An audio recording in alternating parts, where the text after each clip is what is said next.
Hey, Harsh here. Today we are going to talk about failover mechanisms in system design. At its core, a failover is your system's ultimate safety net. It's a process of automatically shifting operations from a failed component to a standby one completely seamlessly. Our goal is keeping downtime as close to zero as humanly possible, often targeting the holy grail of five nines. That's 99.999% of uptime, or less than 5 minutes of downtime for an entire year. Not all failures are accidents.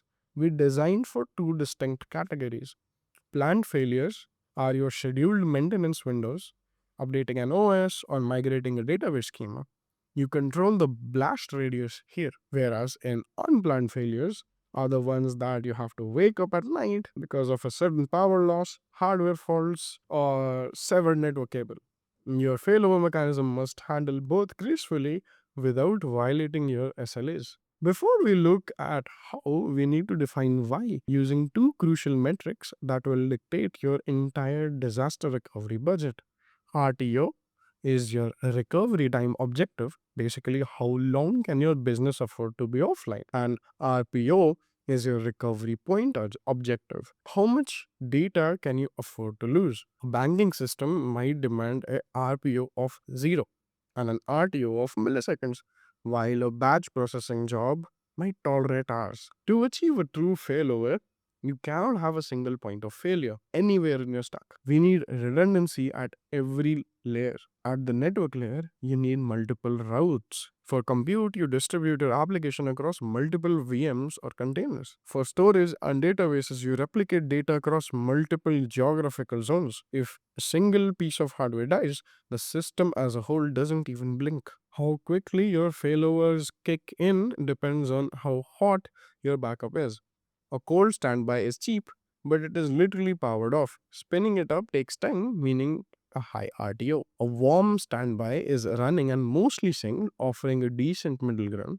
But for mission critical apps, you need hot standby, a fully operational mirror of your primary system, syncing in real time, ready to take the load instantly. Let's look at how we route traffic in an active passive setup. One system does all the heavy lifting while other one waits. It's simple, but you're paying for servers you aren't actively using.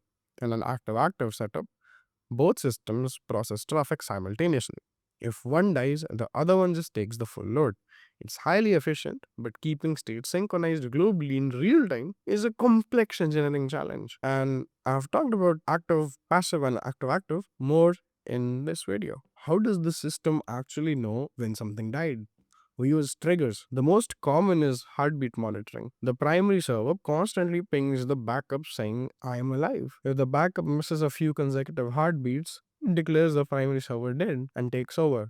Load balancers also perform continuous health checks on backend servers, instantly pulling unhealthy instances out of rotation so your users never see an error. When we move to distributed systems and microservices, failover gets a little more sophisticated. We use a pattern called circuit breaker pattern. If service A realizes service B is down, it trips the circuit, immediately returning an error instead of hanging and wasting resources.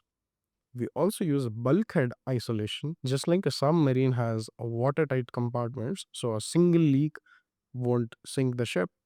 We allocate dedicated connection ports to different services. If one service gets overwhelmed, it won't consume the resources needed by the other. Databases are the hardest part of failover. You have two replication choices. Synchronous replication guarantees that your data is written to both primary and the backup before telling the user success. It's incredibly safe, but it adds latency. Asynchronous replication is much faster. The primary saves the data and syncs with the backup in the background. But if the primary dies before the sync happens, you will lose a small amount of data. How does this look in the real world? AWS's Elastic Load Balancer is a perfect example. Actively monitoring health and dynamically spreading traffic across entirely different geographical data centers. And then we have Netflix. They invented a tool called Chaos Monkey, which literally runs in their production environment and randomly kills servers. Why? Because if you constantly force failures, you force your engineering team to build failover systems that are completely bulletproof. Hey, if this video helped you understand this topic, don't forget to like and subscribe. You can also drop your suggestions down in the comments about the improvements and the topics you would like me to cover next. Till then, thanks for watching, and I will see you in the next one. Peace.